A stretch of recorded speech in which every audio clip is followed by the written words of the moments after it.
Bienvenidos a Tardes Literarias, el programa de literatura en el que intentamos dar voz a todos los autores y autoras, ya sean conocidos o no, pero sabiendo que siempre nos aportan cultura y sabiduría. Un programa para Radio Sapiens, www.radiosapiens.es, todos los domingos a las 7 de la tarde, con Lute Pérez y Vanessa Di Giacomo.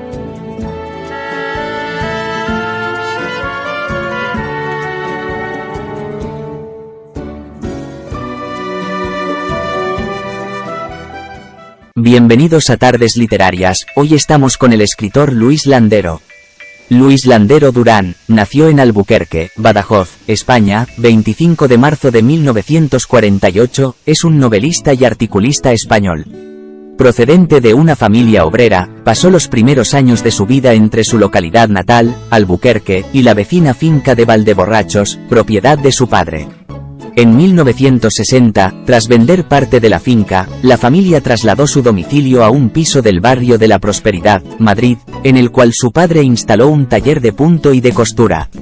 Luis comenzó a trabajar desde los 14 años en diversos oficios: aprendiz en un taller mecánico, recadero en una tienda de ultramarinos, auxiliar administrativo en Clesa, central lechera. La muerte de su padre en 1964 dio alas al joven para dedicarse profesionalmente a la guitarra flamenca. Junto a su primo fue guitarrista acompañante de diversos cantantes durante algunos años. Aproximadamente por esta época, y a pesar de haber tenido una niñez en la que los libros estuvieron ausentes, comenzó una afición casi obsesiva por la literatura que ya no abandonaría nunca. Estudió Filología Hispánica en la Universidad Complutense de Madrid y ejerció en la misma como profesor ayudante de Filología Francesa. Fue profesor de Lengua y Literatura Españolas en el Instituto Calderón de la Barca de Madrid, en la Escuela de Arte Dramático de la misma ciudad y en la Universidad de Yale. El éxito de su primera novela, Juegos de la Edad Tardía, publicada cuando su autor contaba más de 40 años, le sirvió para poder dedicarse a la escritura de una obra de la que la crítica ha destacado sus raíces cervantinas y el uso de un lenguaje cuidado y denso tras una aparente sencillez. En su honor se dio nombre al certamen literario de narraciones cortas Luis Landero, que se convoca a nivel internacional para todos los alumnos de secundaria de los países hispanoparlantes. Sus obras son: novelas, Juegos de la Edad Tardía, 1989, Caballeros de Fortuna, 1994, El Mágico Aprendiz, 1999, El Guitarrista, 2002, Hoy, Júpiter, 2007, Retrato de un hombre inmaduro, 2009, Absolución, 2012, La vida negociable, 2017, Lluvia fina, 2019, Una historia ridícula, 2022, La última función, 2024, Otras, Entre líneas, El cuento o la vida, 2000. Ensayo, Esta es mi tierra, 2000. Intervenciones en el programa Esta es mi tierra de Televisión Española. ¿Cómo le corto el pelo, caballero? 2004. Artículos, El balcón en invierno, 2014. Autobiografía, El huerto de Emerson, 2021. Autobiografía, ha obtenido los siguientes premios: 1989 Premio Ícaro para Nuevos Creadores de Diario 16. 1989 Premio de la Crítica de Narrativa Castellana. 1990 Premio Nacional de Narrativa. 1990 Premio Mariano José de Larra. 1992 Premio Mediterráneo a la Mejor Obra Extranjera. 1992 Grinzane Cabur de Literatura. 2000 Premio Extremadura a la Creación a la Mejor Obra Literaria de Autor Extremeño. 2005 Medalla de Extremadura. 2008 Premio de Narrativa Arzobispo Juan de San Clemente. 2015 Premio de los Libreros de Madrid. 2015 Premio Dulce Chacón de Narrativa Española. 2022 15 Premio de Novela Europea Casino de Santiago. 2022 Premio Nacional de las Letras Españolas.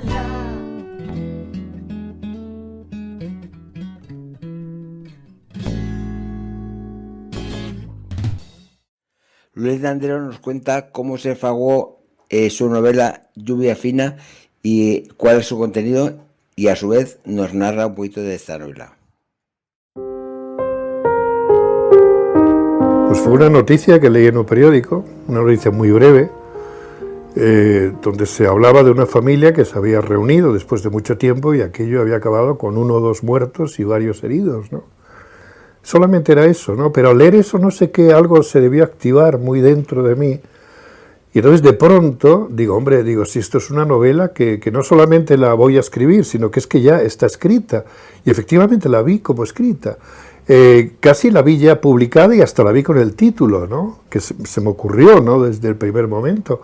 De manera que ese fue el origen y vamos, tenía un proyecto entre manos que lo abandoné y me dediqué a cortejar mi nueva novela y la estuve cortejando unos meses y luego la escribí también en 4 o 5 meses. Y no sé, tengo la sensación de que la novela como que se ha escrito sola, ¿no? Bueno, por un lado nos salva, ¿no? Porque todos contamos y nuestra comunicación diaria consiste precisamente en contar. Somos narradores todos los días, casi a tiempo completo, porque siempre estamos contando lo que nos ha pasado, lo que hemos soñado, lo que vamos a hacer mañana, estamos contando chistes, siempre estamos contando y necesitamos contar, porque parece como que hasta que no contamos no hemos terminado de vivir del todo. Vivir es vivir más contarlo, ¿no? El problema es que luego a la hora de hablar surgen los malentendidos, surgen los equívocos, no sé, y entonces, bueno, a veces las palabras ya sabemos que no son inocentes, que pueden ser peligrosas y que pueden crear realmente rencores y enemistades. Una frase a destiempo, incluso un silencio sospechoso, la comunicación está expuesta a todo tipo de catástrofes, ¿no? Todos somos además eruditos en el asunto de la familia, porque todos nos hemos criado en una familia que ha sido nuestra principal escuela de convivencia y también donde hemos recibido la educación sentimental. Los que son felices son todos iguales, los que son desgraciados también lo son cada uno a su modo, ¿no? Las desgracias tienen nombre y apellido, la felicidad no, la felicidad sencillamente es un estado angélico, es un estado maravilloso, pero bueno, por eso no es interesante para hacer ni literatura ni arte. Hay 2 libros que me han gustado especialmente, uno es de Irene Vallejo, que se titula El infinito en un junco, que está publicado en Siruela, creo, sí, en Siruela, y que es un ensayo sobre el libro, sobre el origen del libro, hasta más o menos el Renacimiento, hasta final de la Edad Media. Y es un ensayo, pero es un ensayo de aventuras, ¿no? Como me gusta llamarlo, porque es muy ameno y se lee casi como una novela. Y el otro libro es Tiempos recios, de Vargas Llosa, que lo he leído no hace mucho, y bueno, que me gusta mucho.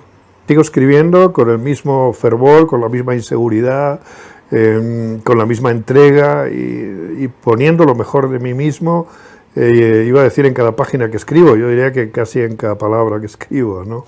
Y por lo demás me veo igual de principiante, no sé, igual de ilusionado escribiendo. Escribir es lo que me mantiene a mí a flote en la vida y es lo que me hace realmente sobrevivir, ¿no? Ahora ella sabe con certeza que los relatos no son inocentes, no del todo inocentes. Quizá tampoco lo sean las conversaciones de diario, los descuidos y equívocos verbales o el hablar por hablar. Quizá ni siquiera lo que se habla en sueños sea del todo inocente. Hay algo en las palabras que ya de por sí entraña un riesgo, una amenaza, y no es verdad que el viento se las lleve tan fácilmente como dicen. No es verdad. Puede ocurrir que ciertos ecos de los dichos, y hasta de los dichos más triviales, sigan como en letargo durante muchos años, latiendo débilmente en un rincón de la memoria, esperando una segunda oportunidad de regresar al presente para aumentar y corregir lo que no quedó del todo claro en su momento, y a menudo con una elocuencia y un alcance significativo que exceden con mucho a los que tuvieron en su origen. Ahí están, no hay más que verlos. Llegan revestidos con extraños ropajes, al son de músicas exóticas, con trazas nunca vistas, y es que traen noticias, grandes y asombrosas noticias, de un pasado que acaso no existió jamás. Y siempre, siempre, los relatos o las palabras que vuelven de los oscuros ámbitos de la memoria llegan en son de guerra, cargados de agravios y ansiosos de reivindicación y de discordia. Es como si en el largo exilio del olvido hubieran ahondado en sus mundos imaginarios, hurgado en sus entrañas, como el doctor Moreau con sus criaturas monstruosas, hasta sufrir una total, una fantástica metamorfosis.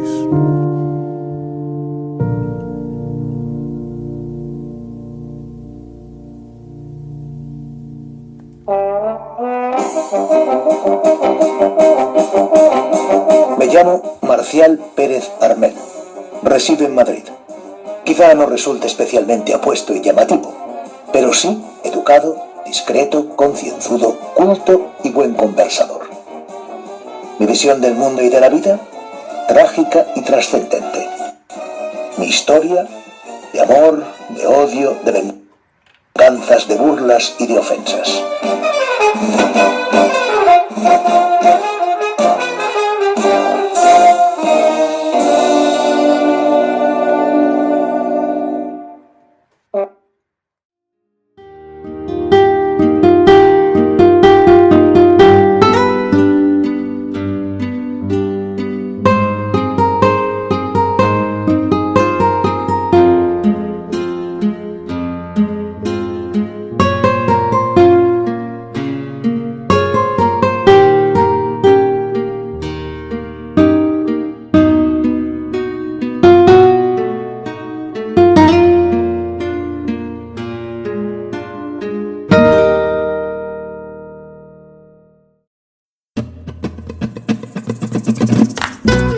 Nunca se escribe más con el corazón que cuando se escribe lo que se recuerda. En mi infancia, en la Extremadura de los años 50, su mundo no tiene nada que ver con el de hoy. No teníamos luz eléctrica, no teníamos agua corriente. En mi familia nunca hubo coches, ni motos, ni bicicletas, solamente caballerías. Y en un pueblo, además, donde todo se mitificaba, no ya Madrid, y no digamos Nueva York, sino Badajoz. Por ejemplo, Badajoz era una ciudad mítica, ¿no? Era como las novelas del oeste de Nueva Orleans o cosas así, ¿no? Para mí los libros que he leído con verdadera devoción, con fervor, ¿no? Son libros vividos que se han incorporado a mis experiencias. De modo que a veces me pasa como con los sueños, que a veces no sé si lo he soñado o lo he vivido. Pensemos en Don Quijote, que no distingue entre la ficción y la realidad, como entre el sueño y la vigilia. Yo tengo cientos y cientos y cientos de normas que me doy a mí mismo para no olvidarlas, de consejos que me doy a mí mismo.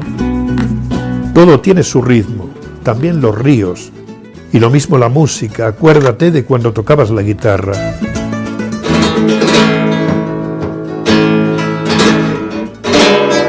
Ilumíname con imágenes. El secreto del arte en parte está en prolongar la infancia, en seguir siendo el niño que uno fue. Tenemos que esforzarnos en asombrarnos de las cosas como Van Gogh se asombraba de los girasoles, de esas plantas que carecen de interés. Todo es interesante. El asombro ese que teníamos espontáneamente de niños, luego de mayores tenemos que entrenarlo.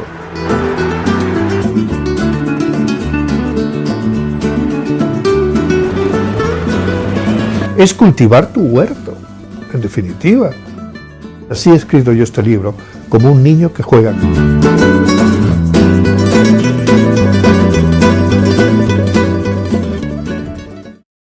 Y ahora, tal y como hacemos en cada uno de nuestros programas, damos paso a la entrevista que nuestra compañera Vanessa Diegmo ha efectuado al autor. Luis Landero. Luis Landero nació en Albuquerque, Badajoz, en 1948, licenciado en Filología Hispánica por la Universidad Complutense. Ha enseñado literatura en la Escuela de Arte Dramático de Madrid y fue profesor invitado en la Universidad de Yale. Se dio a conocer con Juegos de la Edad Tardía, Premio de la Crítica y Premio Nacional de Narrativa en 1990. Novela a lo que siguieron Caballeros de Fortuna, 1994. El mágico aprendiz, El guitarrista, Hoy Júpiter. 15º Premio Arzobispo, Juan de San Clemente. Retrato de un hombre inmaduro, Absolución, elegida como la mejor novela española del año por los críticos de El País. El Balcón en invierno, Premio Libro del Año del Gremio de Libreros de Madrid y Premio Dulce Chacón 2015. La vida negociable, y su último gran éxito, la aclamada Lluvia Fina, elegida únicamente como la mejor novela española en 2019. En 2021 nos regaló un inolvidable libro híbrido de memoria y lecturas, El huerto de Emerson, traducido a varias lenguas, Landero, y ya uno de los nombres esenciales de la narrativa española. Hola Luis, en tu última novela dices que la ha escrito más Marcial, el protagonista de tu novela, que tú. ¿Desde cuándo existe Marcial? Explícanos eso. Bueno, primero muchísimas gracias a todos, gracias de corazón. Sí, es verdad que esto hace muchos años, muchos años, pues yo escribo todos los días, yo no sé vivir sin escribir, y todo esto desde hace, bueno, ya ni me acuerdo, ¿no? Y entonces no sé vivir sin escribir, y entonces mis mañanas son eso, escribir, ¿no? Y entonces es verdad, y escribí unas 20, 30 líneas, nada de importancia, como tantas otras cosas, ¿no? En esos cuadernos que han aparecido en el vídeo, donde aparecía la idea de uno que, bueno, se llamaba Asalto a la casa de la mujer amada, y era alguien que no era admitido en casa de la amada para poder cortejarla, pero sí eran admitidos los otros pretendientes, pero él no. Y entonces era un discurso lleno de ofensas, lleno de... En fin, era una reivindicación suya, ¿no?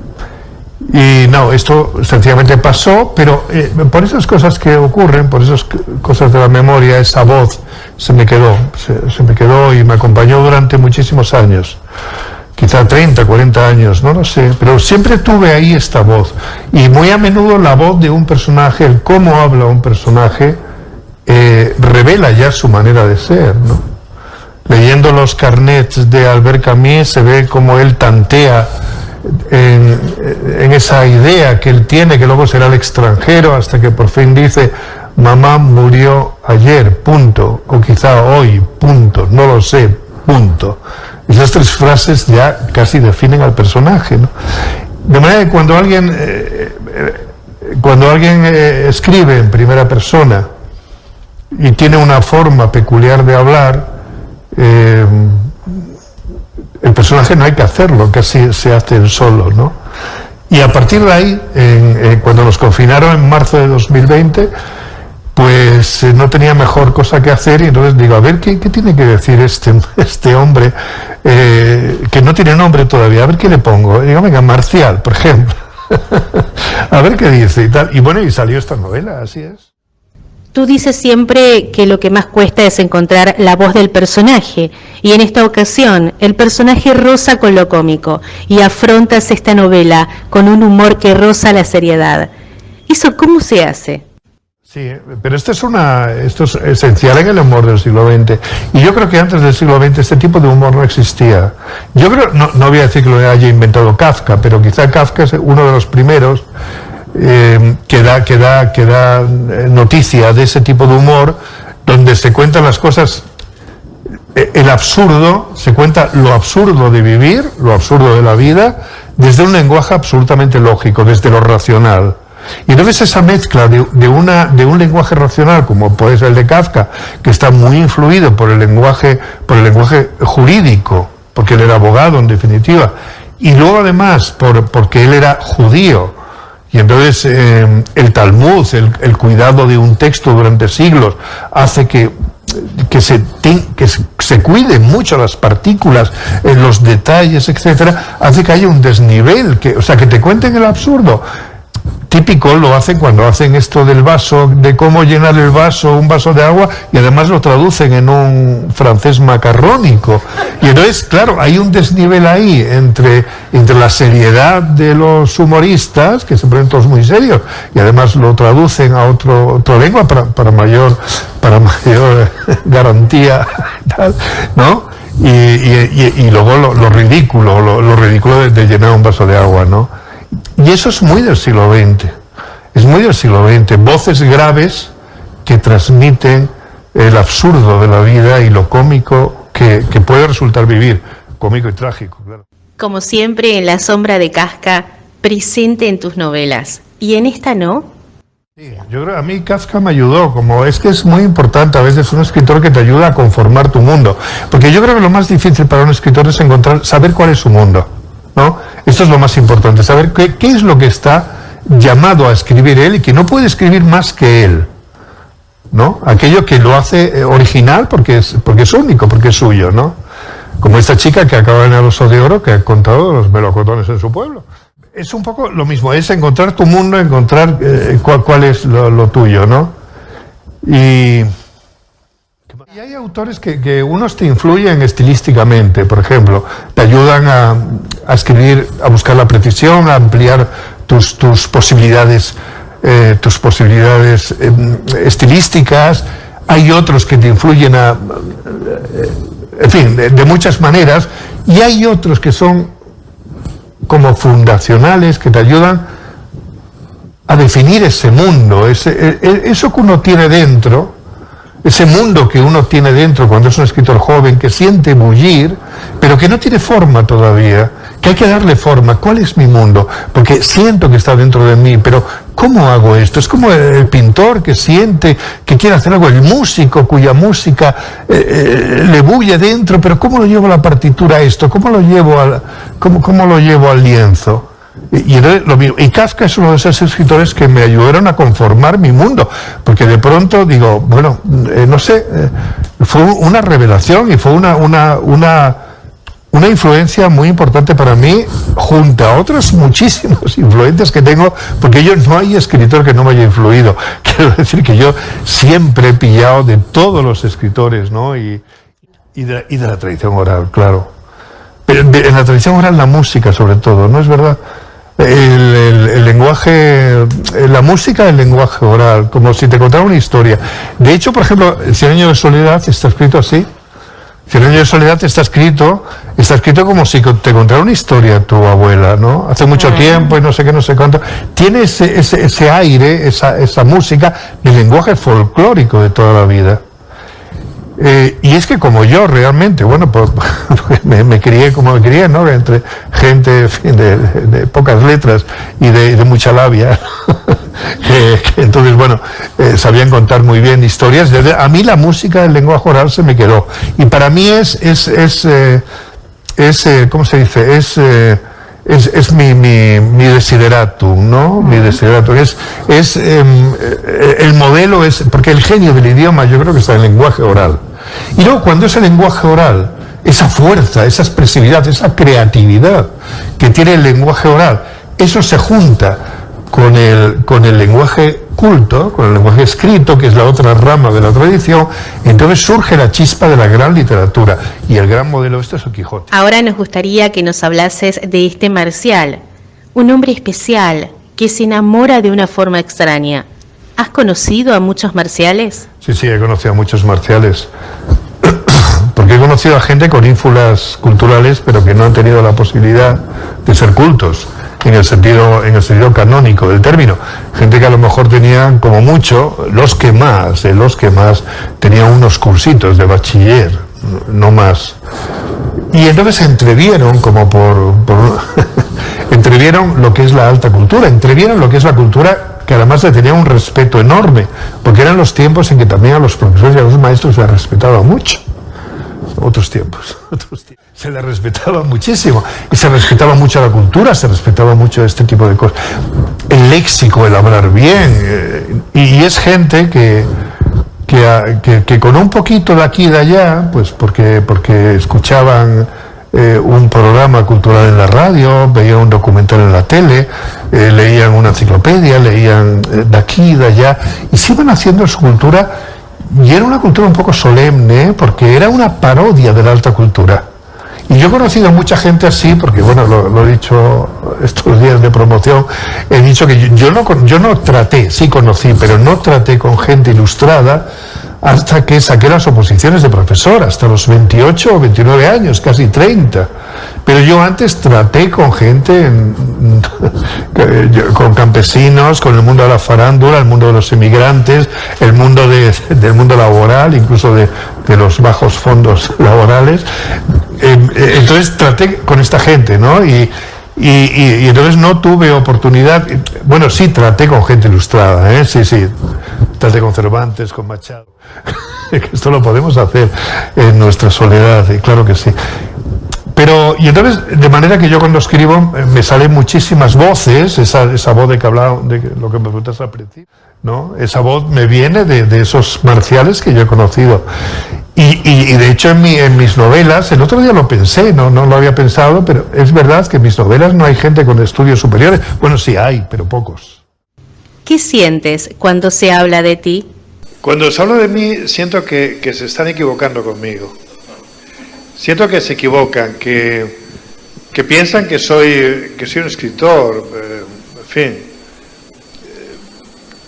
que tengo mis méritos, mis cualidades, y yo siempre pienso lo mismo que pensaba el otro día José Sacristán, ¿no? Que dijo, se lo han creído, pero yo nunca he tenido buena opinión de mí mismo, y mi mayor logro como escritor, mi mayor éxito en la vida, bueno, desde el punto de vista literario, es haber llegado a estimarme a mí mismo como escritor. Pero nunca me he estimado en casi nada a mí mismo. Esta es la puñetera verdad. Y cuando hablan de mí como escritor y me hacen halagos y tal, tiendo a no creérmelo. Digo, bueno, se habrán equivocado, ¿no? Y de hecho cuando por ejemplo, sale un libro mío, ¿no? Y entonces hay 10 críticas buenas, ¿no? E incluso muy buenas a veces, pero hay alguien que pone un pero, siempre digo, este lo ha visto. Digo, este es el que me ha descubierto, este es el que ha sabido leer de verdad, ¿no? ¿Te molesta que te pongan peros, pero a tu trabajo? Es que ha habido tantos peros, ¿no? Porque mi infancia estuvo lleno de conjunciones adversativas, ¿no? Siempre era siempre entre los amigos siempre era el más pequeño, era el que menos posición social tenía, el que estaba un poco allí de favor, y luego tanto mi padre como mi madre y el ambiente familiar también fomentaron la creencia, que la comparto también mis 3 hermanas, de que nosotros no servíamos para gran cosa, de que los que servían eran los que estaban fuera. Que estos, claro, mis padres eran campesinos, ¿no? Pero campesinos del campo. Y entonces cuando iban al pueblo siempre pensaba que los del pueblo valían más que nosotros. Siempre los del pueblo valen más que nosotros. Y mi padre también era un acomplejado en esto. Y entonces los demás valían más que nosotros siempre. Y en esto me crié. Y de ahí mi inseguridad, mi bendita inseguridad. Porque yo, ¿qué hubiera hecho yo sin esa inseguridad, que es lo que realmente me ha dado fuerza en la vida para llegar a intentar demostrarme a mí mismo que valgo para algo, y lo que me ha dado coraje y orgullo, ¿no? para... ¿Piensas realmente que la inseguridad es la materia de los libros, de los autores a la hora de escribir? No lo sé, no sé si se puede hacer algún tipo de teoría acerca de esto, ¿no?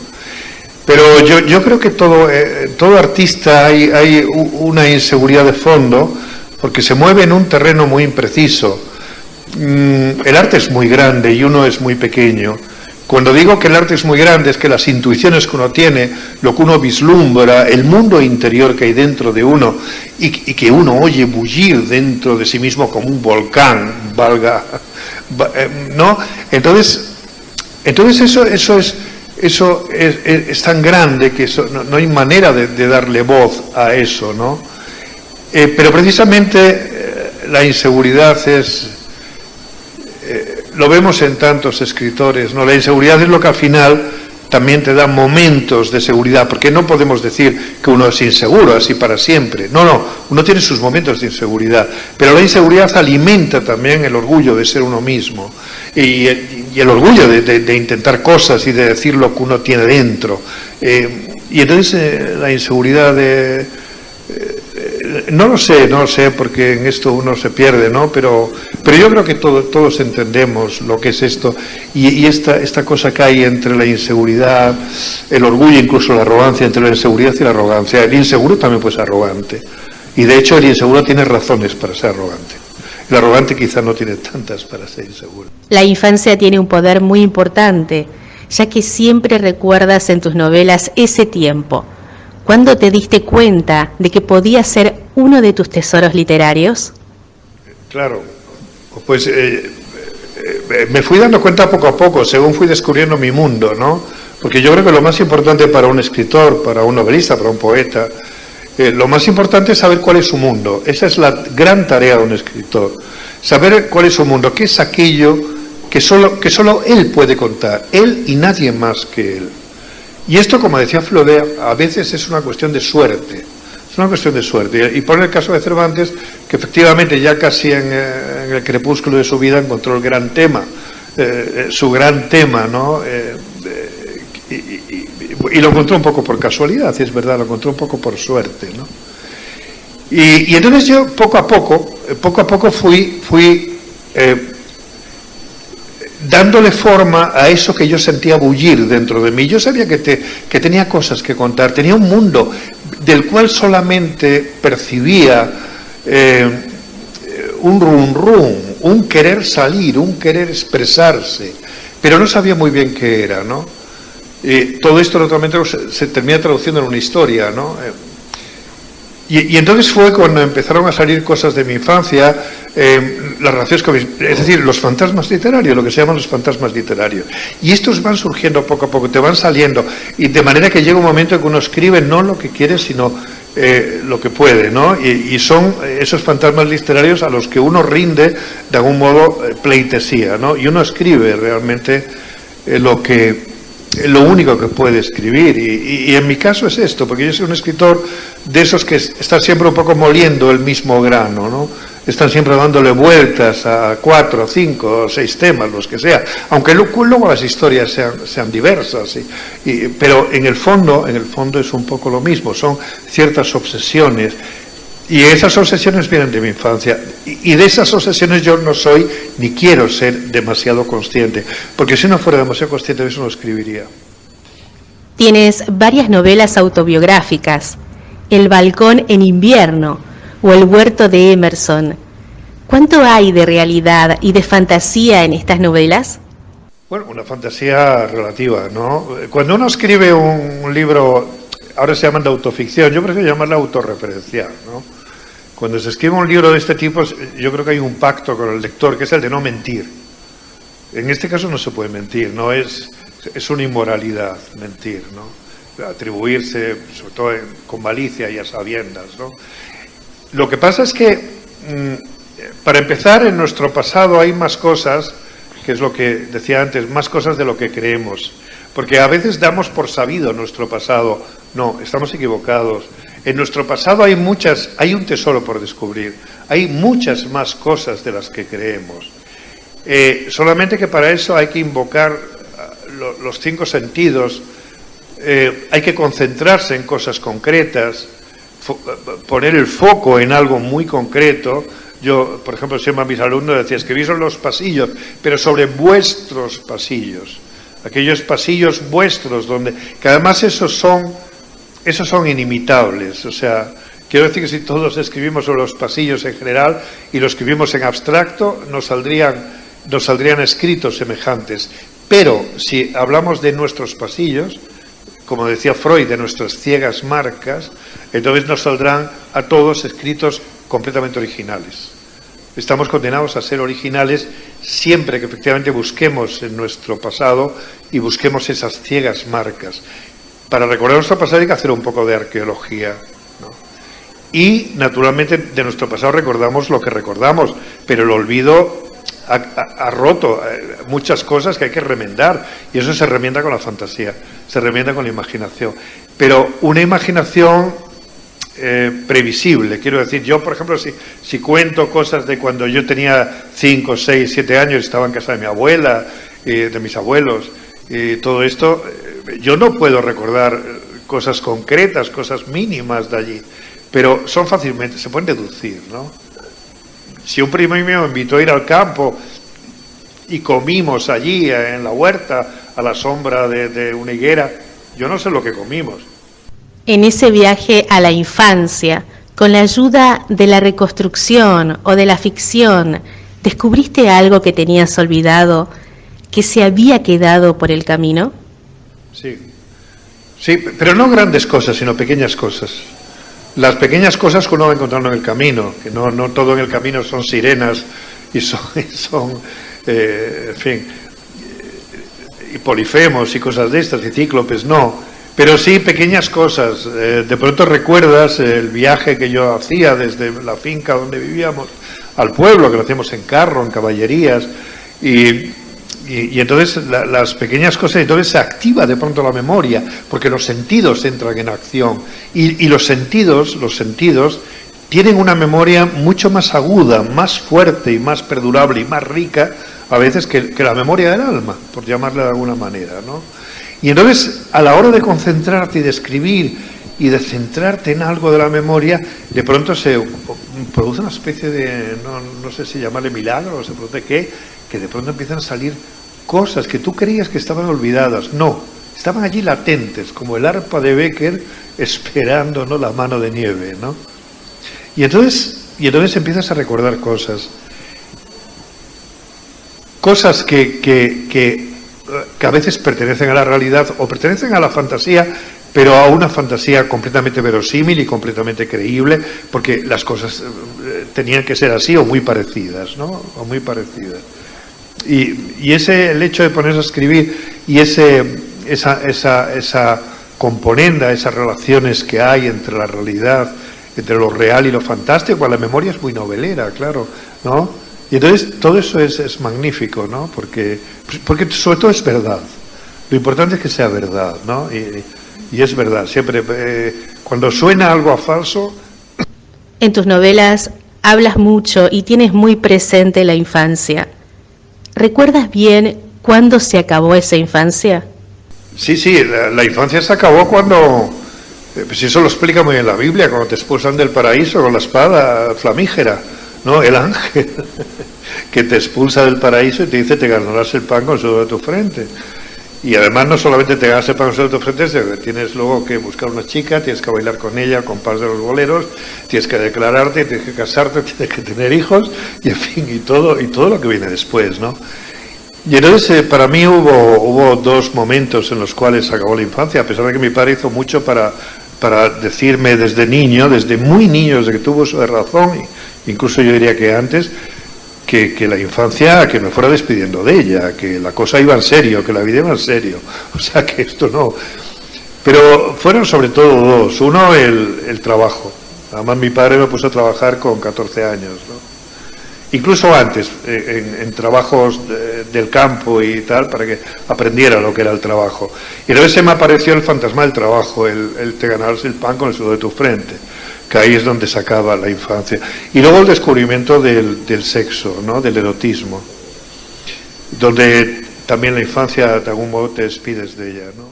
Cuando terminas El balcón del invierno, una novela determinante en tu carrera, ¿qué sientes como autor cuando los demás consideran que es un libro espectacular y lo mandas a la editorial?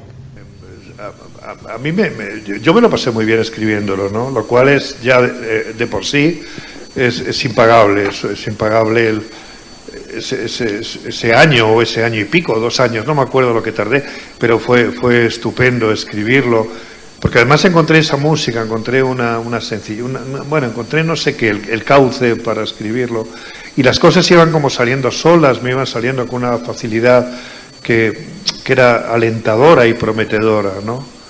Y cuando lo terminé estaba contento porque digo, he hecho lo que he querido hacer, cosa que es muy rara, porque claro, en la literatura nunca, no, en todo libro de poesía, de novela, de todo, siempre naturalmente uno tiene el listón muy alto, uno siempre dice, oye, esto va a ser la Torre de Babel, y luego te salen 4 o 5 pisos, 6 como mucho, ¿no?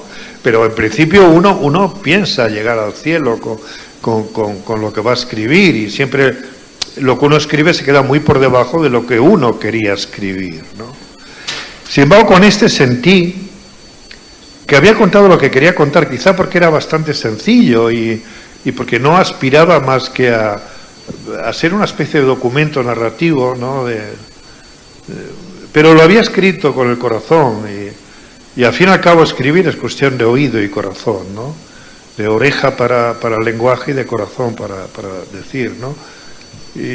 Y sí, estaba contento, ¿no?, con el libro. Bueno,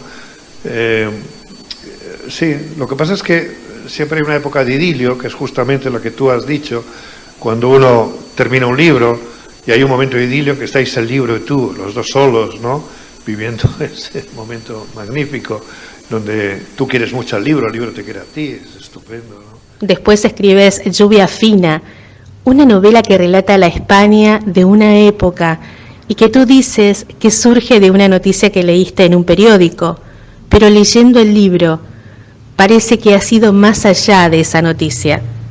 ¿Cómo ves ahora tu propio libro a través de lo que la gente ha ido comentando? Ahora no lo sé lo que pienso, pues tendré que volver a leerlo para saberlo, ¿no? Pero mientras lo escribía, bueno, primero fue una revelación, es quizá la única que yo recuerdo, no sé, igual ha habido más, pero esa fue una revelación donde de pronto se me reveló toda la novela. Esas cosas que parece que solamente pasan en las películas y tal, ¿no?, en las novelas. No, pero de pronto yo leí esa noticia en un periódico de una reunión familiar que había terminado con 2 muertos, 3 heridos, no sé cómo había acabado aquello. Y entonces activó algo que había dentro de mí, claro, porque la noticia no daba para más, eran unas líneas. Lo bueno que tiene es que activa de pronto cosas que estaban dentro de ti, que es lo que hablábamos antes, de cómo nuestro pasado está lleno de cosas por descubrir, que están ahí a la espera de salir al exterior, ¿no? Y entonces, de pronto vi la novela hecha, incluso se me ocurrió el título desde el principio, y entonces yo estaba escribiendo entonces El huerto de Emerson, y entonces lo dejé para escribir esta novela porque se me presentó con una urgencia que no admitía dilaciones, ¿no? Entonces me entregué a ella, ¿no? Y entonces yo me di cuenta de que efectivamente al contar la historia de una familia estaba contando algo más, porque era una novela donde resonaban asuntos, en fin, asuntos un poco, bueno, que tenía una resonancia simbólica o metafórica o como se le quiera decir, ¿no? Pero esas cosas mejor no hacer caso, porque uno puede caer en la tentación de ser explícito, de lanzar mensajes. No, uno tiene que escribir una historia y punto, y ya la fuerza metafórica de la novela, si la tiene, ya se encarga de todo, ¿no? Y justamente cuando lo estaba escribiendo ocurrió lo del Procés en octubre 17, exactamente, y entonces ocurrió esto, y entonces me di cuenta, y anda, si lo que estoy escribiendo es un poco, o sea, los problemas que tiene esta familia y demás son los problemas que tenemos en este país y tal. Pero no por eso cambié el rumbo de lo que yo quería escribir, que era la historia de una familia, nada más. Uno no debe ser explícito, uno debe saber callar cuando ha acertado a sugerir algo. El escritor debe sugerir y callarse, ¿no?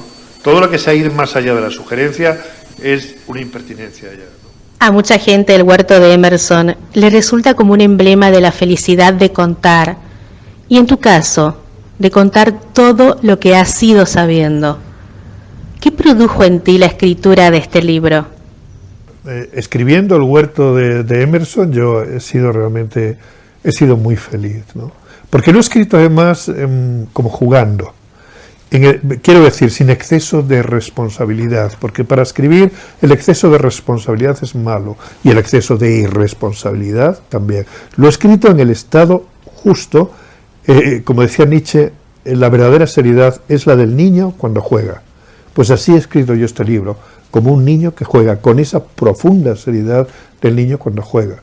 Y eso, no sé, me ha aportado una gran felicidad, por tanto me siento muy agradecido a este libro. Luis, hemos llegado al final de esta entrevista y nos causa una enorme alegría compartir contigo momentos y un auténtico privilegio y placer. Te doy las gracias por compartir tu tiempo con nosotros. Muchas gracias. Ha sido un gustazo hablar contigo, de verdad. Tengo un cuaderno nuevo y no sé en qué gastarlo. Es invierno, ya oscurecido, hace mucho frío y afuera resuena el temporal. Yo me he arrimado a este cuaderno como el mendigo al calorcillo de la lumbre. Por el momento no sé qué escribir, es cierto, pero eso importa poco. Cuando uno no sabe qué escribir, cuando la imaginación flaquea, cuando el alma se apaga y se embrutecen los sentidos, y cuando aún así uno siente la necesidad de escribir, siempre queda la posibilidad de abandonarse a los recuerdos. En nuestro pasado está todo cuanto necesitamos para encender el fuego de la inspiración. Hasta la fantasía tiene su casa en la memoria. No escribas lo que sientes, escribe lo que recuerdas y dirás la verdad, como decía no recuerdo quién. Así que no hay más que salir a pasear por el bosque del tiempo ya vivido, sin otro rumbo que el azar. No buscas nada, no vas a ningún sitio. Y sin embargo, de vez en cuando encuentras una seta, un lazo del pelo, un nido de perdiz, una moneda de oro. Todo está en el fardo de la vida. Recojamos, pues, nuestros propios despojos como el mejor botín ganado en buena guerra. No creo pecar de orgullo, como demostraré a lo largo de mi exposición, si comienzo diciendo que soy un hombre con ciertas cualidades.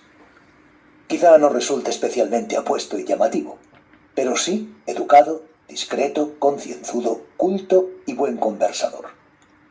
Todos cuantos me conocen saben, o deberían saber, de mi honradez y rectitud. En otros tiempos tuve un buen puesto de trabajo y un piso en propiedad. Mi visión del mundo y de la vida, trágica y trascendente. Mi historia, de amor, de odio, de venganzas, de burlas y de ofensas. Me llamo Marcial Pérez Armel, resido en Madrid y tengo en muy alta estima el viejo concepto del honor. Algún malicioso dirá, sí, pero careces de estudios superiores. A lo que yo respondería que sobre este asunto de los estudios habría mucho que hablar. Fidel y Víctor, por ejemplo, los otros dos pretendientes de Pepita y por tanto rivales míos, uno era historiador y el otro violinista. Pues bien, ninguno de los dos valía más que yo. Para empezar, yo no creo que de un músico pueda decirse que tiene estudios, y menos aún, estudios superiores. El otro era historiador, es cierto, pero ¿qué es un historiador? Sino alguien que sabe mucho y a menudo no tanto de historia, o más bien de una porción ínfima de historia, de un tema, de un personaje o de una época. De él podría decirse en consecuencia, es un simple historiador, es decir, alguien que sabe un átomo de historia, no más. En cuanto a mí, antes que letras o ciencias, opté por la formación profesional. Como siempre me ha gustado la naturaleza, el mundo animal y los bellos entornos, cursé un ciclo de comercialización de productos alimentarios que culminé con éxito. Luego, para ampliar estudios y siguiendo lo que era ya una vocación, hice algunos módulos y másteres sobre producción agropecuaria y elaboración de productos cárnicos y lácteos. Esto en cuanto a mi formación académica. Pero es que además, y por mi cuenta, he llegado a forjarme un amplio léxico y una cultura extensa y variada, de los que no voy a entrar en detalles porque en el curso de mi exposición se irán mostrando por sí solos. Frente a otros que únicamente saben de una materia y no salen de ella, yo toco muchos temas y puedo pasar con facilidad de unos a otros, y por eso creo ser un buen conversador, profundo, versátil y por momentos, repito, solo por momentos y cuando lo pide la ocasión, incluso divertido. En cualquier caso, prefiero saber poco de mucho que mucho de muy poco, sin que eso signifique frivolidad o extravagancia. Tengo también, lo cual no deja de ser llamativo en estos ridículos tiempos que vivimos, mi propia filosofía de la vida y del mundo. Hablando de todo esto con el doctor Gómez, me dijo, ¿y por qué no lo escribes o lo grabas de viva voz, lo de tu vida y tu filosofía? Podrías hacer incluso un libro, y más ahora que está tan de moda la narración confesional. ¿Cree que no soy capaz? Lo retruqué yo, y él hizo un gesto como diciendo, eso habría que verlo. Y al día siguiente me regaló un cuaderno grande, de tapas duras, un juego de rotuladores y una grabadora digital. Y en eso ando ahora. Yo no creo que escribir un libro narrativo o contarlo de viva voz tenga mucha ciencia. Y más si es un libro sobre tu propia vida y tu filosofía. Es decir, confesional, donde todo está ya inventado de antemano. Lo único que hace falta es un amplio léxico y una buena cultura general. Sé expresarme con corrección y hasta con elocuencia. Pocos vocablos hay en el diccionario que yo no conozca. De hecho, una de mis lecturas favoritas es un diccionario que tengo desde niño, ilustrado con dibujos didácticos. Creo que tengo facilidad de palabra. Amo la oratoria. Desde muy jovencito me embelesaban los programas de televisión y de radio donde había gente que hablaba muy bien y que ya de por sí daba gusto escucharla. Esos fueron mis héroes, y no los cantantes o los deportistas. Ya en el instituto me aprendí de memoria todas las figuras retóricas, con sus ejemplos ilustrativos. A riesgo de que algún lector sofisticado se burle de mí, he de decir que a veces hago disertaciones sobre un tema cualquiera, solo por el gusto de oírme disertar. O me hago entrevistas a mí mismo, como si fuese famoso. Luis es un hombre muy comprometido con su tierra natal, Extremadura, a la que siempre que puede va, y además apoya en todas sus reivindicaciones. Algunos de vosotros esperaban que viniese aquí a hablar del tren, de ese dichoso tren que nunca acaba de llegar a estas tierras. Es oír hablar del tren y a mí se me revuelven las entrañas, me da un sofocón, se me caen los palos del sombrajo. ¿Os imagináis que la mayoría de nuestros políticos, la mayoría, no todos, la mayoría, los de hoy, los de ayer, los de siempre, fuesen jeitosos? No hace falta decir que si algo así fuese posible, hace tiempo que habría un tren digno para Extremadura.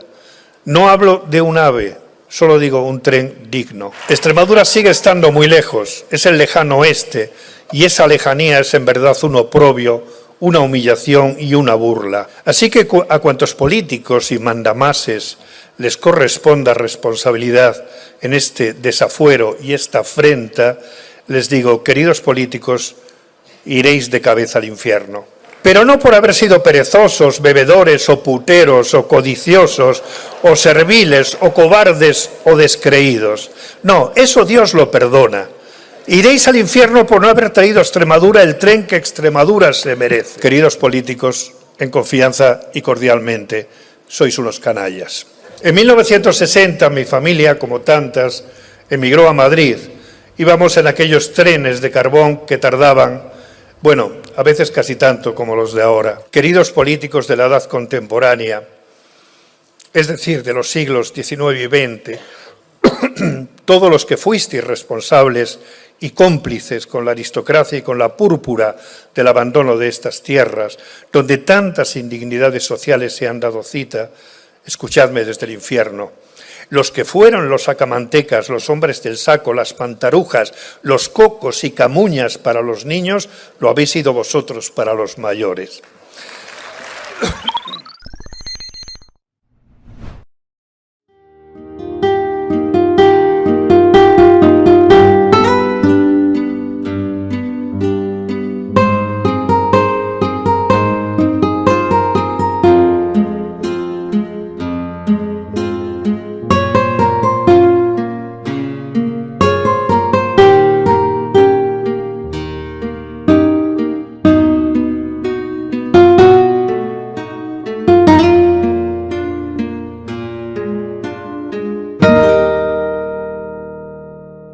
No debemos intentar gustar a los demás al precio de traicionar o falsear nuestro verdadero modo de ser.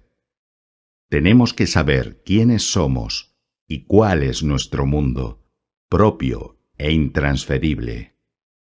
Esa es nuestra tarea esencial. Pero ¿dónde ir a buscarnos a nosotros mismos? Tendremos como Ulises que navegar por 1000 islas y salir airosos de peligrosas aventuras para llegar a Ítaca, nuestra patria final. Sin duda. Cada cual es Ulises en busca de sí mismo. Solo que Ítaca no está lejos. No, ya estamos en Ítaca. Solo nos queda conquistar ese reino que se extiende a nuestro alrededor.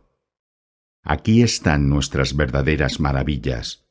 las sirenas, los cíclopes, y en nuestros trayectos cotidianos, en nuestro diario ir y venir, está contenido el viaje mítico hacia la tierra primigenia. Y es que, como decía un filósofo, lo extraordinario y original no está más allá, sino más acá, confundido con las horas más humildes de nuestra vida. ¿Queréis llegar a Ítaca y reinar sobre vosotros mismos? Pues bien, abrid los ojos y mirad el mundo. Os juro que todo es interesante, todo es nuevo, cuando se mira con intensidad y con paciencia. Así miró Van Gogh los girasoles y con su mirada los inventó de nuevo. Las cosas que nos rodean están por descubrir, y es que vamos por la vida demasiado aprisa, sin fijar la mirada en las cosas, sin pararnos a descubrirlas y pensarlas. Y lo que es peor, damos las cosas por sabidas. Vivimos de segunda mano. Nos acomodamos a la costumbre, que es el peor y más declarado enemigo del conocimiento. Por eso, contra la modorra de la costumbre, la vigilia del asombro. Bienvenidos, pues, a Ítaca. Apuntad eso en vuestros cuadernos.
Así llegamos al final del programa de hoy. Hemos llegado al final y quiero agradecer infinitamente a Dani Miralles que compusiera este precioso tema para mi programa Tardes Literarias. Es siempre un placer por contar con él. Nos despedimos de todos nuestros oyentes hasta la semana que viene, que volveremos con un nuevo autor o autora e intentaremos hacerles llegar a todos el poder de la lectura. Hasta la semana que viene. Día de la Bici, solidarios, sanos y en forma. 22, edición. Burgos, 25 de abril de 2024. Fundación Candeal Proyecto Hombre celebrará el domingo, 19 de mayo a las 11 de la mañana y 30 a la 22. Edición del Día de la Bici, que ha sido presentada hoy en rueda de prensa por Milagros del Campo, concejala de Sanidad del Ayuntamiento de Burgos, Susana Sarmiento, Fundación Atapuerca. Y Marta González, directora de Proyecto Hombre Burgos. Se trata de una marcha de carácter familiar, lúdica y no competitiva que agrada tanto a grandes como a pequeños. Promueve los siguientes objetivos. Apoyar a Fundación Candeal Proyecto Hombre Burgos. Fomentar la prevención de adicciones a través del deporte, vida sana y educación en valores deportivos, de salud y cívicos. Potenciar la actividad deportiva a través de la bici, patines y patinetes. Concienciar sobre la prevención y tratamiento de adicciones. Fecha y hora domingo, 19 de mayo a las 11:30. Salida desde la Plaza de la Real y Antigua de Gamonal. Recorrido. La marcha saldrá desde la Plaza de la Real y Antigua de Gamonal a las 11:30 y llegará al Paseo de la Quinta a las 12:15. Animará la salida un tradicional grupo de dulzaineros y habrá puntos de venta de dorsales. Una vez finalizada la marcha, se celebrará un sorteo de bicicletas y otros materiales, gentileza de patrocinadores y colaboradores, así como un avituallamiento de líquido y sólido. Para continuar en un ambiente lúdico y festivo, habrá actuaciones de Zumba Burgos. Puntos de venta de dorsales. El Corte Inglés. Centro Comercial Parque Burgos. Ciclos García. Pasaje Isaac Albéniz, 2. Bike Stream. Calle Vitoria, 258. Deportes Manzanedo. Calle Madrid, 19. Calle Francisco Gran Montagne 26. Calle Vitoria 158. Tecni Sport. Avenida Vena, 5 Vikings. Calle Santiago, 18 Al Límite Bicis. Calle Cristóbal Acuña 2 más Bici. Plaza Francisco Sarmiento SNMAD House. Avenida Reyes Católicos, 36. Maui Academia. Mariana Pineda, 12. Proyecto Hombre Burgos. Calle Pedro Poveda Castroverde, 3. Entrega de premios, en Proyecto Hombre Burgos. Calle Pedro Poveda Castroverde, 3. Es imprescindible la presentación del dorsal premiado. Premio a los 3 colegios que presenten más dorsales en proporción a su número de alumnos. Pedalea 0. Número de IBAN, es 33 21 00 35 37 31 22 000 2495. Bizum, a través de la app de su banco, dentro del área de Bizum, encontrará la opción Donar// hacer donación. Código, 02746. Podrán ver toda la información detallada en el documento PDF que les adjuntamos en la descripción de este podcast. Contacto. marta@proyectohombreburgos.com. Calle Pedro Poveda Castroverde, 3. 09007 Burgos. proyectohombreburgos.com.